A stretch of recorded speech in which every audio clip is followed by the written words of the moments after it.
अस्सलाम वालेकुम दोस्तों, उम्मीद करती हूँ कि आप सब खैरियत से होंगे।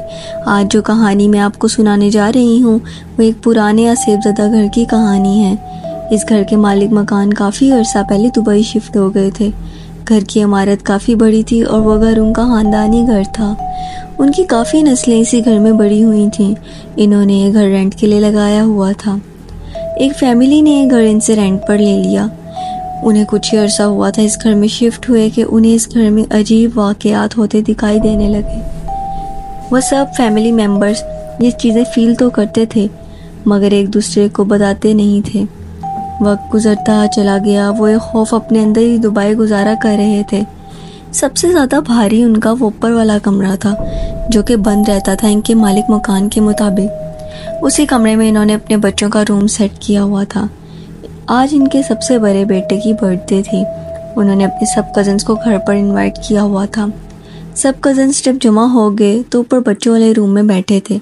क्योंकि अभी बर्थडे में कुछ टाइम था तो वो सब बातें कर रहे थे। अचानक उनकी बातों का रुख डरावनी कहानियों की तरफ चला गया। इनमें से उनके सबसे छोटे बेटे अहमद ने बोला कि हमारे घर में तो भूत हैं। सब बच्चे उसका मजाक उड़ाने लगे और सब हंसने लगे। उन सब ने बात मजाक में ले ली। इनके कज़न उमर ने बोला, अच्छा तो अगर तुम्हारे घर में भूत हैं और इस कमरे में है तो तुम्हारी विंडो पर पड़ा हुआ वो फ्लावर वॉस नीचे गिर जाएगा। अभी वो ये बात करके ख़त्म कर ही रहा था कि वो फ्लावर वॉस अपनी जगह से नीचे गिर गया। ये होना ही था कि तमाम बच्चे नीचे भागने लगे। नीचे जाकर घर के बड़ों को जब उन्होंने वाक़या बताया, सब ने उनकी बातों को टाल दिया कि बच्चे हैं मजाक में नीचे गिरा दिया होगा या किसी बच्चे ने शरारत कर दी, क्योंकि वो बच्चों के दिल में खौफ नहीं बिठाना चाहते थे। दिन गुजरते गए, ये सब चीज़ें ख़त्म होने की बजाय बढ़ती चली जा रही थी। अब सब फैमिली मेम्बर्स ने फील करना शुरू किया कि जब भी कोई वॉशरूम जाता है और मुंह हाथ धोने के लिए वॉश बेसिन पर खड़ा होता है तो पीछे कोई आके गैबी चीज़ खड़ी हो जाती है और इनको अपनी मौजूदगी का एहसास दिलाती है। ये बात बच्चों ने अपनी मामा को बताई और फिर जब उन्होंने अपने पापा को बताई तो उनके पापा ने भी ये बात फील की थी। उन्होंने भी बताया कि हाँ, मुझे भी ये चीज़ फील होती है। इन सब के लिए ये बातें बहुत खौफज़दा होगी। इसी तरह एक रात की बात है कि उनके बेटे अहमद के बाजू पर किसी ने नाखून मार दिए और अहमद की हालत यूँ थी कि उसके ऊपर कोई चीज़ भारी हो रही है और वो ना तो हिल सकता था अपनी जगह से, ना बोल सकता था। सबसे ज़्यादा आसेबज़दा वही बच्चों का कमरा था। दिन गुजरते गए, आखिरकार उन्होंने ये घर छोड़ने का फ़ैसला कर लिया।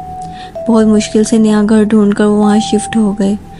उनके साथ वाले घर वालों के मुताबिक, मतलब उनके हमसाए, उन्होंने इन्हें बताया कि जिस दिन उन्होंने ये घर छोड़ा नीचे घर के तमाम शीशे टूटने की आवाज़ें आईं, जबकि उस घर में तो कोई नहीं था।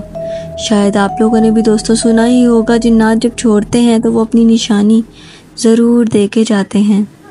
ये वो अपनी निशानी छोड़ के गए थे जब वो फैमिली इस घर से शिफ्ट हो गई।